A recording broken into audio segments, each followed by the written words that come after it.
पुरस्कार, एक फौजी की मर्मस्पर्श कहानी। राम सिंह फौजी के घर से चिट्ठी आई थी।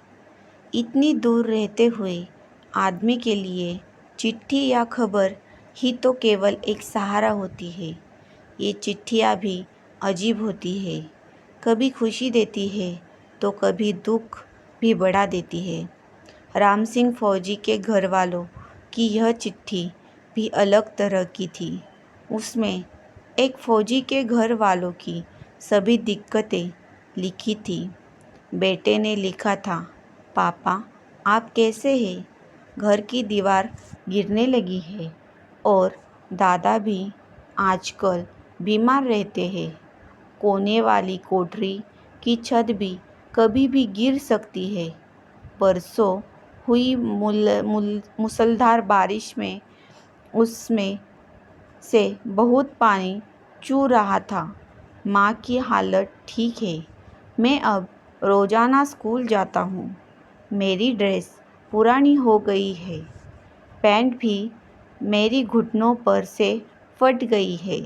पापा इस बार घर आते समय आप मेरी नई पैंट लेते आना। चप्पल ज़रूर लाना। छोटू के लिए आप खिलौने वाली टैंक और बंदूक लेते आना। आप जल्दी घर आना पापा। आपका बेटा राजू। राम सिंह सोचने लगा, यह राजू भी होशियार हो गया है। केवल 10 साल का है, लेकिन चिट्ठी भी लिख लेता है। इस बार पैंट और चप्पल ज़रूर लेते जाऊंगा। छोटू के लिए खिलौने वाला टैंक और बंदूक भी लेते जाऊंगा। मैं इस बार ज़रूर छुट्टी लूँगा। राम सिंह, खाना खा लिया क्या? पास ही से आवाज़ आई। नहीं यार, खाना नहीं है। अभी थोड़ी देर में खा लूँगा। कब खा लोगे? 8 बजे ऑपरेशन पर जाना है और 7:30 बज चुके हैं। राम सिंह का साथी फौजी रंजीत सिंह उसे बोला। राम सिंह उठकर भोजन की तरफ बढ़ गया। आजकल यह के हालात काफ़ी ख़राब हो चुके हैं। आए दिन गोलीबारी होती रहती है। रोज़ दोनों तरफ के लोगों मरे जाते हैं। न रात को आराम, न दिन को चैन। पता नहीं क्या करने पर उतरू है ये लोग। शांति से क्यों नहीं रहते? ऐसा सोचते हुए राम सिंह ने बेड़े बेमन से खाना खाया। आज राम सिंह को घर के खाने की बहुत याद आई। दूर राजस्थान के रेतीले इलाके में अपने छोटे से गांव की याद ताज़ा हो गई। घर से चिट्ठी आते ही हर बार उसका यही हाल हो जाता है। पता नहीं क्यों। राम सिंह, जल्दी से तैयार हो जाओ। मेजर सौरभ घोष की आवाज़ कानों से टकराते ही राम सिंह ने अपनी राइफल, पट्टा, टॉर्च वगैरह उठा ली। आज हमें चौकी नंबर 2 पर जाना है। वहाँ हमला हो सकता है। वह चौकी बहुत खास है। वह हमें हर हाल में बचानी होगी। मेजर सौरभ घोष सभी सिपाहियों से कह रहे थे। सभी सिपाहियों और ऑफिसरों की टुकड़ी वहाँ से चौकी नंबर 2 की तरफ बढ़ गई। तड़ की आवाज़ों के साथ 1-2 फौजी शहीद हो गए। देश की हिफाजत की खातिर उन्होंने अपनी जान दे दी। देर तक गोलीबारी होती रही। अब कुछ ही लोग बाकी रह गए थे। राम सिंह के साथ 5 जवान और थे। दुश्मन की एक गोली राम सिंह के पास ही खड़े रंजीत सिंह को आकर लग गई, जिससे उसने दम तोड़ दिया। अपने दोस्त रंजीत सिंह को मरते देख राम सिंह को अपने शरीर का एक अंग जुदा होता महसूस हुआ। अचानक राम सिंह ने जोश में आकर अपनी जान की परवाह न करते हुए दौड़कर फायरिंग की। दुश्मन के 3 फौजी मारे गए। अब केवल दुश्मन का एक ही फौजी बचा था। वह चट्टान की आड़ से गोलियां चला रहा था। राम सिंह ने पेड़ की आड़ से उस पर 3-4 फायर झोंक दिए थे जो निशाने पर लगे थे और वह दुश्मन भी तड़प कर शांत हो गया। राम सिंह ने 3 से 4 पल उसे देखा और बेफिक्र होकर उसके करीब गया। चेहरा मोहरा उल्टा पलटा कर देखा और फिर फुदफुदाया, उम्र तो मेरे बराबर की ही लग रही है। राम सिंह ने उसकी तलाशी ली। उसके पास परिचय पत्र की टॉर्च की रोशनी में पढ़ा। उस पर लिखा था, रफीक अशरफ, सिपाही 36, लाइट इन्फैंट्री। राम सिंह ने उसकी पैंट की पिछली जेब टटोली तो वह चौंका और बोला, अरे यह क्या? शायद इसकी चिट्ठी है। चलो देखते हैं, कहते हुए राम सिंह ने अपने पास खड़े एक साथी को टॉर्च पकड़ाई।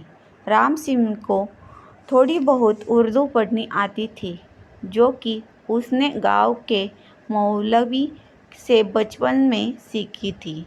राम सिंह ने चिट्ठी पढ़नी शुरू की। अब्बू जान, अस्सलाम वालेकुम। आप कैसे हैं? हम सब, अम्मी, सलीम, दादी, अम्मा, दादू सब खैर से हैं। मेरा स्कूल लगना शुरू हो गया है। मैं 8वीं जमात में हो गई हूँ। सलीम भी 4थी जमात में आ गया है। मास्टर जी ने हमसे नई ड्रेस सिलवाने को कहा है। मेरी फ्रॉक पुरानी हो गई है। सलीम भी नई ड्रेस मांग रहा है। अब्बू, हमारे पास जूते भी नहीं हैं।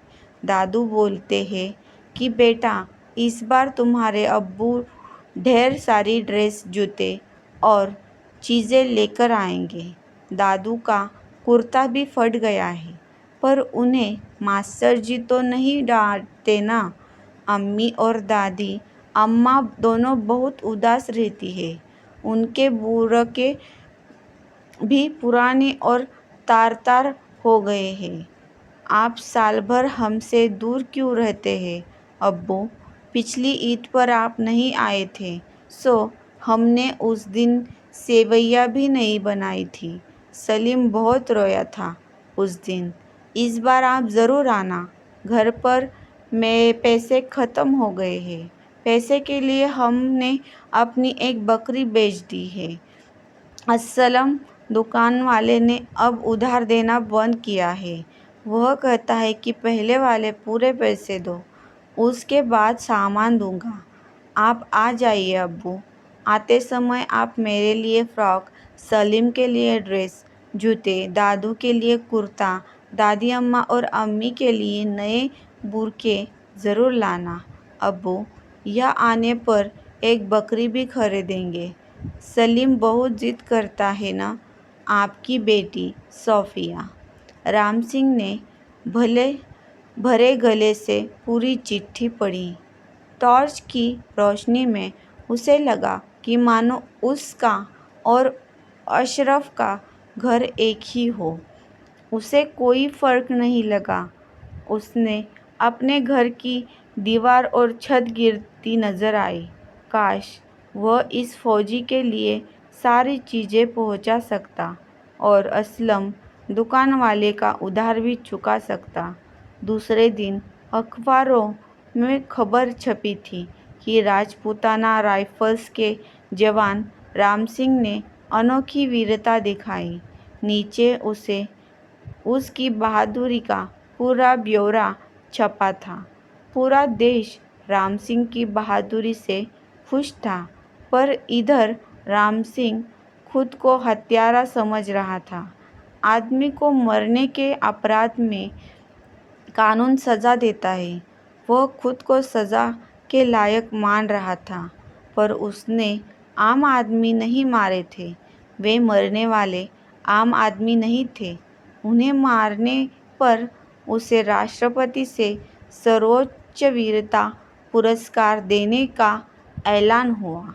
15 अगस्त को सम्मान समारोह में कुर्सी पर बैठा राम सिंह दोनों देशों के नेताओं, हुक्मरानों के बारे में सोच रहा था। ये लोग शांति क्यों नहीं चाहते हैं? रोज़ सरहद पर बेगुनाह जवान मारे जाते हैं और ये एयर कंडीशनर लगे कमरों में आराम से बैठे उन जवानों को शहीद का खिताब देते हैं। क्या बिगाड़ा है इन बेगुनाह जवानों ने इन नेताओं का? दुनिया के सभी देश शांति से रहकर तरक्की के रास्ते पर आगे बढ़ रहे हैं और इधर ये दोनों बेवकूफ़ देश लड़कर जनता के अरमानों को काला धुआं बना रहे हैं। राम सिंह यही सोच रहा था कि तभी मंच से उसका नाम पुकारा गया। राम सिंह ने वह पुरस्कार और पदक लिया तो ज़रूर, पर उन्हें लेते समय वह मन ही मन में बड़बड़ाता रहा था, मुझे पुरस्कार क्यों दिया जा रहा है? मुझे सज़ा दो, मैंने हत्या की है, मुझे पुरस्कार मत दो। दोस्तों, आपको ये कहानी अच्छी लगी हो तो चैनल को लाइक और सब्सक्राइब ज़रूर कीजिए। धन्यवाद।